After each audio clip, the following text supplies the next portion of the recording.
안녕하세요. 말과 글입니다. 자, 오늘은 수필의 글감 찾기 중에서 한일에 대해서 알아볼 겁니다. 아기 돌보기라고 되어 있는데 아기 돌보기에 관한 글감을 가지고 수필 글감 찾기에 대한 공부를 해 보도록 하겠습니다. 자, 오늘은 글감 중에서도 한일에 대한 글감을 가지고 글감 찾기 공부를 해볼게요. 아이들은 아침에 학교를 가죠. 학교 수업을 마치면은 숙제를 하기도 하고 친구들과 놀기도 하죠. 저녁에는 밥을 먹고 쉬거나 내일 학교에 갈 준비물을 챙기기도 합니다. 이와 같이 매일 똑같이 반복되는 일상이다 보니 쓸 것이 없다고 하죠. 그러나 이것은 글감을 찾을 줄 모르기 때문에 이런 현상이 일어나는 겁니다. 학교에 가서 공부를 하기도 하고 놀기도 하지만은 느낌이나 생각이 매일 똑같지는 않을 거예요. 반복되는 일상에 주제라는 의미를 부여했을 때 비로소 수필이 시작되는 겁니다.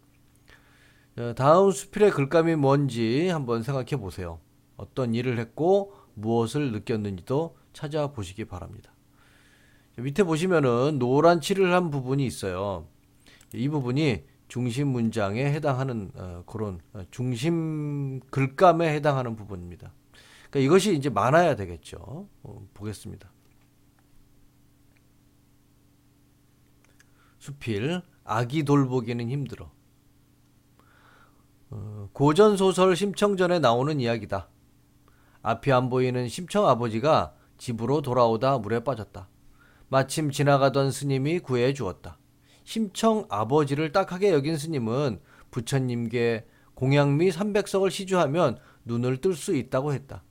귀가 솔깃한 심청이 아버지는 능력도 없으면서 스님께 공양미 300석을 바친다고 약속했다. 하지만 그럴 처지가 되지 않았다. 되지 못했다가 맞겠죠. 되지 못했다. 이 이야기를 전해 들은 소녀 심청은 자신의 몸을 바다에 바치면 공양미 300석을 준다는 이야기를 듣는다. 어찌할까 망설이다. 자신의 몸을 바다에 바친다. 아버지를 향한 지극한 효도다. 효도에 관한 이야기를 썼네요. 심청전은 당연히 주제가 효도죠. 그런데 이 아기 돌보기는 힘들다 하고 힘들어하고 어떤 관계가 있는지 한번 계속 읽어보겠습니다. 궁금하네요. 지난주 토요일 가족과 함께 변산반도에 놀러 갔다. 이모부네와 삼촌네와 모이기로 한 대명 리조트로 발걸음을 향했다. 2살이 된 친척 동생을 빨리 보고 싶어 운전하는 아빠를 재촉했다. 오후 4시쯤 드디어 대명 리조트에 도착했다. 이모네와 삼촌네는 벌써 도착해 우리를 기다리고 계셨다. 언니와 나는 먼저 사촌 동생을 찾았다. 야, 예쁘다. 안 보이는 사이에 많이 컸네. 4개월이라는 짧은 시간에 포동포동해졌고 키도 커졌다. 그날 모인 사촌 동생은 모두 3명이었다. 2살인 이모의 아기 은호와 삼촌네 아기인 쌍둥이 한겸이와 한율이다. 어른들은 저녁 준비를 하고 우리는 아기 돌보기를 했다.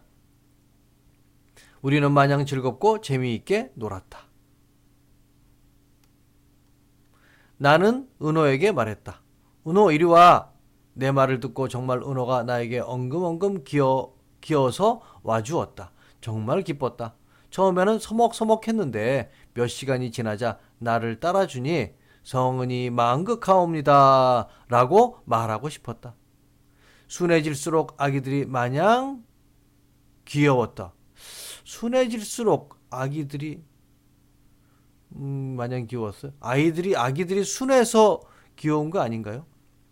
이번에는 쌍둥이에게로 갔다. 까꿍, 우린 유리를 놀아주는데 신경을 썼다. 요거는 이렇게 대화 끓이니까 이렇게 해야 되겠죠? 유리와 종이를 찢어서 재미있게 날렸다. 한참 재미있게 놀아주는데 우리가 아주 큰 실수를 했다. 조용히 있는 겸이를 놀아주지 않은 것이다. 겸이는 우리를 조용히 보고 있었다. 우리가 보자 겸이가 울먹이기 시작했다. 우리는 아차 싶었다.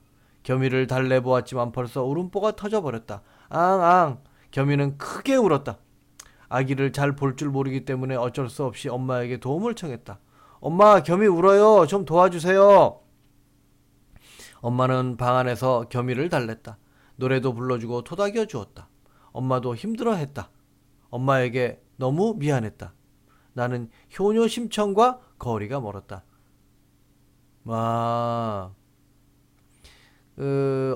아기하고 잘 놀아주지 못해서 엄마를 불편하게 해드렸다. 그래서 효녀 심청은 아빠를 편하게 해드렸는데 나는 엄마를 불편하게 해드렸기 때문에